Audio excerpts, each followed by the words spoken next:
네, 이번 순서는 금요일의 하이라이트입니다. 건강한 옵쇼. 건강 옵쇼. 저희 건강 옵쇼 네. 최초의 사례이지 않을까 싶습니다. 아, 그런가요? 네. 그러네요. 수의사 분과 함께하겠어요. 수의사 선생님과 네. 함께하는데요. 김광훈 수의사 자리에 있습니다. 어서 어서 오십시오. 오세요. 안녕하세요. 수의사 김광훈입니다. 네. 예. 저희가 이제 수의 선생님 처음 모셨는데 아무래도 그러면 반려동물에 관해서 얘기를 해주실 거죠? 네. 그렇죠. 반려동물은 말 그대로 네. 가족이잖아요. 네. 가족의 건강을 제대로 알고 네. 그 가족의 건강 아팠을 때 어떻게 치료할지를 알면 가족 모두가 다 행복하게 살 수 있을 거라고 생각해서 나왔습니다. 네, 잘 오셨습니다. 집안에 누군가 아프면 그게 사람이 됐든 반려동물이 네. 됐든 근심거리가 되는 맞습니다. 거거든요. 네. 자, 건강 옵쇼 오늘의 주제 영상 바로 만나보시죠. 어서 오십시오. 환절기마다 찾아오는 크고 작은 질병들. 반려동물에게도 예외는 아닙니다. 그 중에서도 최근 반려동물을 괴롭히는 건 바로 알레르기.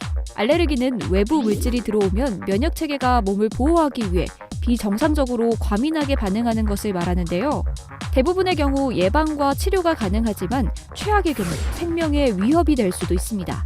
만약 여러분의 반려동물이 피부병, 귀병, 눈병을 진단받았다면 혹시 알레르기로 인한 문제는 아닌지 정확하게 확인해 봐야 하는데요. 반려동물들의 알레르기에 대한 모든 것 건강한 옵쇼에서 알려드립니다. 사람도 알레르기 피부병 있고 알레르기 증상 있는 사람들도 많은데 저도 예전에는 알레르기가 없었는데 이제 점점 이렇게 공기도 안 좋아지고 먼지도 많고 그러니까 약간 좀 콧물이 나올 때가 있고요. 그 눈도 굉장히 뻑뻑해지는 것 같고 그런 알레르기 증상들이 있는 것 같아요. 네, 꽃가루 알레르기 가지신 분들, 재채기 하시는 분도 계실 테고요. 저 같은 경우는 이제 먹을거리 중에서 갑각류 알레르기가 있어서 그래요? 꽃게장 이런 거 먹고 새우 같은 거 좀 날것으로 먹으면 아. 입술이 이렇게 뚱뚱해지거든요.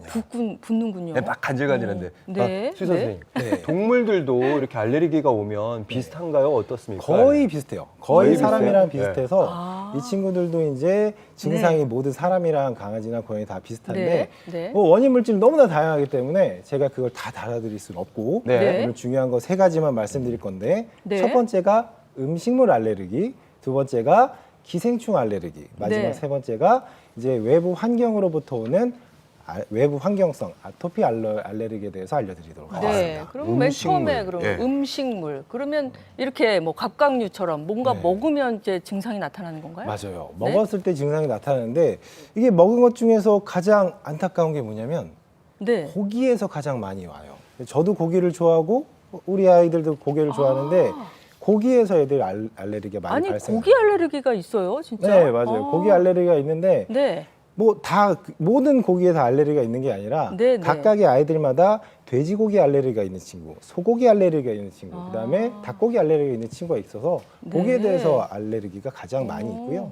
두 번째는 이제 이 친구들이 외부 활동을 많이 하다 보니까 네. 기생충, 즉 진드기라든지 벼룩 이런 친구들한테 많이 이제 알레르기를 일으킬 수 있는데 네. 실제로 벼룩이나 이런 친구들이 피를 빨을 때 침이 몸속에 들어가거나 독성 물질이 몸에 들어가면 물려서요. 네, 물려서. 네, 저는 거기에 기생충을 반응해요. 먹는 줄 알았어요. 네. 저는 안 먹는데. 아니, 그러니까 뭐 음식이나 뭐에 이렇게 네. 묻어서 먹을 수도 있잖아요. 근데 요즘에 그- 시대가 좋아져서 예. 그렇게 네. 음식으로 들어가는 경우는 거의 없고요. 이제 오. 물려서 들어가는 건데 그런 이제 아. 독성 물질로 인해서 생기는 알레르기가 네. 그리고 맨 마지막으로 이제 여러 가지 환경 제일 네. 어려운 거예요. 그러니까 원인이 워낙 다양하기 때문에 그 중에서 콕 집어서 뭐다라고 알 수 없는 환경 때문에 오는 아토피가 가장 어려움입니다. 그렇군요. 그러니까 반려동물도 결국 사람처럼 똑같은 알레르기 질환이 생긴다. 네. 근데 알레르기 사람 같은 경우는 긁는 질환들 좀 간지러워서 긁는 질환도 긁죠, 있고 막. 네. 어떤 분들은 약간 구토 증상도 일으킨다 이런 분들도 있고. 울렁울렁하고 예, 그렇죠. 동물도 네, 혹시 뭐 토하고. 배탈을 일으키거나 그런 경우도 있습니까? 알레르기 네, 때문에? 예. 거의 사람과 똑같아요. 거의 그러네. 똑같은데 네. 뭐 먹어서 이제 잘못 걸리는 그런 것 때문에 뭐 네. 구토나 설사 이걸 의심하시는데 실제로는 구토나 설사 소화기 증상 한 15% 정도밖에 안 되고 실제로 거의 대부분 피부 질환으로 나타나요. 그래서 네. 강아지, 고양이 다 사람과 유사하니까 뭐 사진을 보시면서 제가 말씀드릴게요. 먼저 그러면 강아지를 이제 먼저 강아지부터 네, 네, 강아지부터 얘기를 해주시죠. 보여드리면, 네. 자, 실제로- 강아지 같은 경우에 기본적으로 강아지 같은 경우는 귀나 얼굴, 피 진돗개네요. 뭐 이런 네. 쪽은 되는데 네. 끈적끈적한 이제 액체라든지 악취가 난다던가 발적이 생긴다던가 특히 털이 빠지는 증상 이런 예. 것들이 이제 굉장히 많이 강아지한테 일어나는 알레르기성 피부병이고요. 소양감이 간지러움을 네, 하는 간지러움. 건가요? 소양감이 소양. 간지러움. 네, 예. 간지러움이죠. 그리고 고양이를 이제 보여드리면 네, 아. 화면은 나갈 겁니다. 설명해 고양이는 주시죠. 다르군요. 아우, 네, 너무 고양이는 이제 귀엽게 그렸네. 강아지보다는 조금 다른데 특정 부위에 주로 많이 일으켜서 보통 얘네들도 털 빠짐이라든지 아하. 이제 뭐 긁거나 이런 것도 소양감도 역시 많이 일어나는데 특히 네. 입술에 이제 그 수포 같은 게 일어나는 것이 이제 고양이들의 약간 좀 특징이라고 볼 수 있습니다. 네. 그러니까 반려견과 반려묘 사이에 가장 큰 그 알레르기의 차이점과 공통점이 있다면 짧게 말씀해 주신다면 어느 뭐 부분? 짧게 네. 말씀하면 이제 전체적인 부분에 이제 병변이 일어나는 건 강아지, 아하. 네. 어떤 특정 부위에만 일어나는 거는 이제 고양이 이렇게 오, 보시면은 쉽게 그렇군요. 구별할 수 있습니다. 네. 근데 이제 알레르기 있는 사람들의 경우도 보면 본인도 이제 알레르기 있는지 모르다가 이제 알레르기가 있구나 이렇게 접해봐야지 알거든요. 근데 이 알레르기를 글쎄요, 동물 같은 경우에도 미리 내가 무슨 알레르기 있는지도 모르는데 예방을 할 수 있는 방법이 있을까요? 예방법? 네. 예방법이 네. 뭐 원인을 알아야지 정확하게 이제 알 수 있는데 원인을 네. 찾기는 정말 정확하게 말씀해 주셨기 때문에 원인 찾기 어려워서 네. 선천적으로 가지고 있는 면역력을 높이는 방법이 이제 하나의 예방법이 될 수 있어요. 음흠. 그래서 네. 면역력을 높이는 방법은 이제 유산균을 먹는 방법이 있고 네. 여러 가지 보충제나 영양제를 통해서 면역력을 높이는 방법이 와. 있고요. 특히 이제 그 먹는 것 중에서 이제 사료나 간식의 표지에 하이포알러제닉이라는 표현 또는 가수분해라는 표현이 적혀져 있는 사료나 그 간식을 고르시면 음식물 알레르기를 좀 예방하는 데 큰 도움이 될 겁니다. 네. 하이- 가수분해. 포알레제닉? 하이. 네, 하이포? 하이퍼는 높은 거, 하이포는 낮은 거. 낮은 그래서 거. 하이포, 낮은 알레르기라고 생각하시면 됩니다. 가수분해는요 네. 또 가스분해는 이제 단백질을 굉장히 잘게 쪼개서 몸이 이게 무슨 고기지? 이걸 모르게 만들어서 오. 알레르기를 예방하는 방법이에요. 그렇게 모를 수도 있어요? 성분이 네. 어차피 똑같은데? 근데 너무너무 잘게 잘게 쪼개면 쪼개면? 이게 소고기인지 돼지고기인지 닭고기인지 몰라요. 면역세포가 네, 몰라요. 그렇게 예방하는 아유, 거예요. 아이들도 뭘 안 먹을 때 막 이렇게 섞어가지고 뭔지 모르게 하면 막 먹잖아요. 그렇죠. 그런 거랑 비슷하군요. 비슷하네요. 예. 네. 자, 그럼 다시 한번 정리해 보겠습니다. 네. 반려동물 알레르기 예방법 지금 만나보시죠. 반려동물들을 괴롭히는 알레르기. 미리 예방할 수 있는 효과적인 방법 알려드립니다. 알레르기 반응을 최소화하기 위해 가장 중요한 것은 반려동물들의 면역력을 높이는 것입니다. 바로 영양제가 도움이 되는데요. 가장 잘 알려진 영양제는 유산균. 반려동물에 맞는 유산균을 찾아서 먹여보세요. 그리고 피부 장벽을 튼튼히 해주는 영양제는 오메가6. 항염증 작용과 관련된 오메가3도 알레르기 예방에 도움을 줍니다.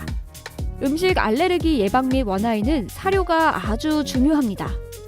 사료를 고를 때 가수분해 또는 하이포알러제닉이라고 쓰여있는 사료를 선택해서 먹여보세요. 반려동물의 건강은 세밀한 관찰에서부터 시작한다는 사실 잊지 마세요.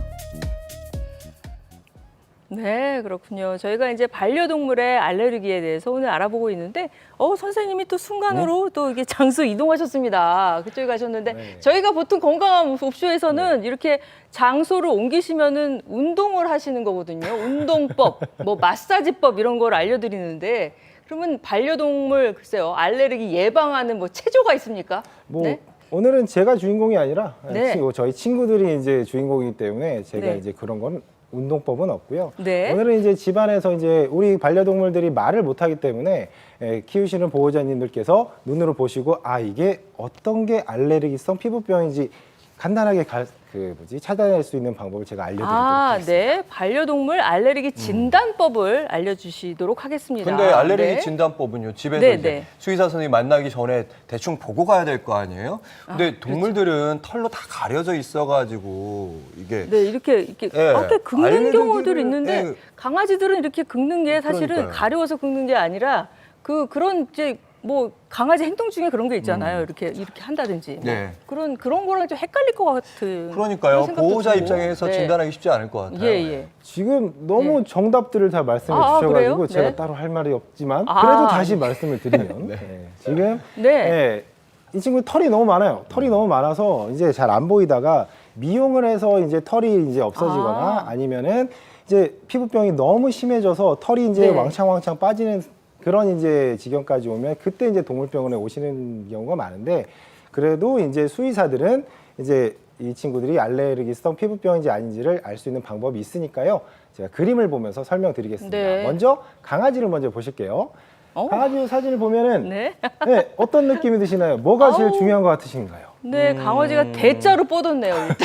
일단 대자로 뻗었는데 네. 저 정도로면 진짜 아픈 건데요. 글쎄요, 근데요, 뭐 제가 잘 봤는지 아픈 모르겠는데 부위를 표시한 네. 것 같기도 하고. 여기서 제일 발끝. 중요한 예. 거는 네, 바로 네. 대칭성입니다. 좌우. 네, 척추 아. 라인을 기준으로 잡았을 때 네, 네. 양쪽 눈, 양쪽 귀, 양쪽 오. 겨드랑이, 발 이렇게 대칭을 이루는 부위에 피부병이 있으면은 저희는 알레르기성 피부병을 의심을 합니다. 아, 그러면은 결코 그러면 한쪽 눈만 뭐 알레르기가 있다든지 그렇지는 않다는 거죠? 뭐 그럴 오른쪽 수도 발만 있는데요. 있다든지 네, 그렇지는 그런지요. 않고. 저도 이제 네. 그 진료를 할 때 네. 오른쪽 발이 아파서 왔어요라고 온 친구는 제가 왼쪽도 한번 볼게요라고 왼쪽을 아. 봤을 때 거기도 비슷한 피부병이 있으면 알레르기성 네. 피부병이 오. 의심이 됩니다. 사진을 네. 보시면은 예. 양쪽 눈, 그다음 배 전체, 그다음 양쪽 귀, 양쪽 발, 양쪽 겨드랑이 이렇게 이제 그 대칭성을 이루는 게 강아지의 알레르기성 피부병의 특징이니까요. 아, 그렇구나. 우리 아이가 척추 기준으로 좌우 대칭을 가지고 있는 피부병이 있다 그러면 알레르기를 의심하시고요. 다음은 네. 고양이를 보여드릴게요. 아, 이제 이 강아지 경우였고요. 그다음에 이제 고양이를 설명해 드리도록 하겠습니다. 제가 여기 네. 노란색으로 표시를 해드렸는데 네. 몇 군데 없죠? 예, 몇 군데 고양이는 없으면 네. 얼굴과 배. 네, 얼굴과 배. 예. 예, 예. 고양이들은 이제 얼굴과 배에 이제 알레르기성 피부병이 있는 게 특징이라서요. 네. 뒤에 나온 사진을 보면서 말씀드릴 건데 네. 입술 주변 위에 있는 사진들은 배에 이제 저렇게 피부병이 있는 경우는 배 알레르기성 피부병이고 아. 여기가 제일 어려워요. 고양이들은 겉에 이제 피부병이 있는 게 아니라 입술을 뒤집었을 때 입술 안쪽에 수포라든지 이제 아. 병변이 일어나는 게 알레르기성 피부병이기 때문에 보호자님들이 수시로 고양이를 키우시는 보호자님들은 수시로 입술을 뒤집어서 확인을 하셔야 됩니다. 네. 예. 고양이들이 이렇게 하는 입술을 뒤집는 그런 그 표정이 있잖아요. 네. 네, 그런 생각보다 표정일 때 이렇게 빨리 뒤집어 봐야 되나요? 그렇긴 하고요. 보통 이제 박박 긁는다. 아. 기본적으로 이제 소양감, 긁는 네. 증상이 있을 때는 혹시 하면서 입술 한번 뒤집어 보시는 것도 그렇군요. 하나의 방법이 되실 수 있어요. 네, 그 밖에 이제 어떤 검사를 해야지 알레르기인지 알 수 있는지 세부적으로 네. 좀 알려주시면 좋을 것 같아요. 솔직히 네. 먼저 걸려보기 전까지는 찾기가 어려운 게 알레르기성 피부병이긴 그렇죠. 한데요. 그래도 네. 이제 검사를 통해서 우리 반려동물들이 어떤 알러지성 피부병이 있는지를 알아보기 위해서는 두 가지 방법이 있는데 첫 번째는 피부 직접 검사법이라고 해서 네. 피부에다가 알레르기 물질을 조금 주사를 해요. 아. 그래서 일정 시간 지났을 때 부풀어 오르는 강도가 네. 많이 부풀어 오르면 이거는 강한 알레르기. 적게 부풀어 오르면 약한 알레르기. 네. 아예 부풀어 오르지 않으면 얘는 알레르기가 없다라고 판단하는 게 바로 직접 피부 검사법이고 네. 그다음에 이제 쉬운 검사법은 혈액을 조금 채취를 해요. 그래서 이제 전문 연구기관에 보내면 한 2, 3일 뒤에 이제 다 옵니다. 얘는 네. 어디 알레르기가 있습니다라고 오기 때문에 보통은 쉬운 검사법은 혈액 검사가 쉬운 검사법이긴 한데 네. 실제로는 정확한 거는 피부 검사법이 조금 더 정확하긴 합니다. 직접 떨어뜨리는 방식. 네, 맞습니다. 저희가 알레르기 피부 질환에 대한 여러 가지 진단법 집에서도 할 수 있는 거 네. 좀 알려드렸는데요. 지금 다시 한번 정리해 보겠습니다. 반려동물의 피부 질환 중 알레르기 증상은 어떻게 나타날까요? 보호자가 확인해 볼 수 있는 알레르기 피부병 진단법. 강아지의 경우 척추 라인에 따라 좌우 대칭적인 부위에 피부병이 생기면 제일 먼저 알레르기를 의심합니다. 만약 한쪽 부위에만 피부병이 있다면 알레르기보다는 다른 원인을 먼저 살펴봅니다. 고양이는 주로 배와 얼굴 쪽에 피부병이 생기는 것이 가장 큰 특징인데요. 눈 주위가 붓거나 탈모, 긁어서 난 상처 등을 볼 수 있습니다. 반려동물의 피부 질환은 증상이 동일한 경우가 많습니다. 자가 진단 후 반드시 수의사와 정확한 진단을 받는 것이 중요하다는 사실 잊지 마세요. 자, 이렇게 진단을 했습니다. 그러면 이제 치료를 해야 되겠죠? 치료법을 알려주시죠. 제가 오늘 네. 여기에 나온 정확한 이유죠. 수의사니까 네. 치료를 위해서 그럼요. 나왔으니까. 수의사라는 직업이 치료를 위한 직업이니까 알려드리면 기본적으로 모든 질병은 원인을 아는 것이 제일 우선이에요. 그래서 네. 원인을 알고 거기에 맞춰서 이제 치료를 진행하면 되는데 먼저 음식 알레르기에 대해서 치료를 진행하는 것은 과연 우리 아이들이 어떤 음식 알레르기가 있는지를 확인을 하고 그것을 하나씩 제거를 하는 거예요. 하나를 먹여보고 알레르기가 있네, 그럼 얘는 안 먹이고 얘는 알레르기가 없네, 그럼 계속 먹이시면 됩니다. 아, 그럼 근데, 원푸드를 하는 거예요? 그럼 그렇죠. 원푸드 다이어트처럼 그렇게 음식 한 개만. 하나씩 해야 됩니다. 근데 아. 뭐 말만 들어도 이건 너무 어렵죠? 그러니까요. 네, 그래서 보통 가까운 동물병원에 가시면 수의사 네. 선생님이 이제 보호자님들의 상황에 맞게 이제 이렇게 어떤 스케줄을 짜 주실 겁니다. 아, 네. 그렇게 해서 그렇군요. 음식 알레르기는 네. 예방 치료는 그렇게 이제 진행하고요. 예. 보통 기생충 이제 그 알레르기는 기생충 자체를 예방하는 게 중요해요. 그래서 먹이는 약이라든지 바르는 약을 이제 처방을 받아서 약을 먹이면 한 달 정도는 이제 예방이 가능하니까 그것도 약으로 이제 해결이 가능하고요. 네. 마지막 이거는 너무 어려워요. 그 환경에 의한 이제 알레르기인 아토피는 네. 원인이 어렵기 때문에 찾기가 어려워요. 치료도 그렇죠. 어렵고. 예. 그래서 보통은 가장 주 증상인 네. 소양감을 가라앉히는 그런 약물이랑 주사가 있으니까요. 주기적으로 이제 동물병원에 방문하셔서 이제 약을 처방받으시면 아이들이 힘들어하는 소양감을 줄여주실 수 있을 겁니다. 네. 네, 아토피 같은 경우는 정말 사람도 아토피 때문에 이제 고생하시는 분들이 많은데 이 동물 같은 경우는 이제 아토피도 이렇게 치료가 돼서 많이 호전돼서 좋아지고 그런 케이스들을 좀 종종 보시는 거죠. 네, 맞습니다. 이렇게 여러 가지 이제 원인이 복합적이기 네. 때문에요. 이제 하나씩 치료를 하다 보면 이제 아이 스스로의 면역력도 높이고 수의사와 이제 보호자님들의 동시에 같이 이제 그 치료를 진행하다 보면 알레르기가 낫는 경우가 굉장히 많습니다. 다른 네. 인간의 질환은 자기 인간이 스스로 열심히 찾는 것보다 전문가의 도움을 많이 받는데 네. 또 이런 부분은 보호자가 열심히 한 가지 사료 먹인다든지 아, 수의사와 함께 호흡을 맞추는 측면이 중요한 거겠네요. 예. 네, 요즘에 뭐 반려동물을 너무 많이 키우고 있고 또 한 마리가 아니라 두세 마리씩 또 막 10마리씩 또 키우는 분들 많고 그러는데 워낙 이렇게 동물을 사랑하니까 수의사가 되셨겠어요. 네. 네, 제가 이제 지금 집에 유기견 2마리를 키우고 있는데요. 네. 실제로 이제 그 친구들이랑 같이 살다 보니까 이 친구 똑같이 뭐 저희와 같이 이제 뭐 생각도 하고 감정도 느끼고 특히 우리처럼 아파요. 아픈데 말을 못 해가지고 어디가 아파요? 병원에 데려가 주세요. 말을 못 하니까 제때 치료를 못 받는 경우가 너무 많아요. 그래서 저는 이제 보호자님들에게 2가지만 부탁드릴 게 있는데 첫 네. 번째는 이 친구들은 말은 절대로 못하니까 꼭 이제 눈으로 확인해 주시고 그리고 이상이 있으시면 바로 동물병원으로 아이들을 데려가서 치료를 잘 받으셨으면 좋겠습니다. 네, 오늘 네. 마지막 말씀으로 가름해서 듣겠습니다. 김광훈 수의사와 함께했습니다. 말씀 고맙습니다. 감사합니다. 네, 감사합니다. 네.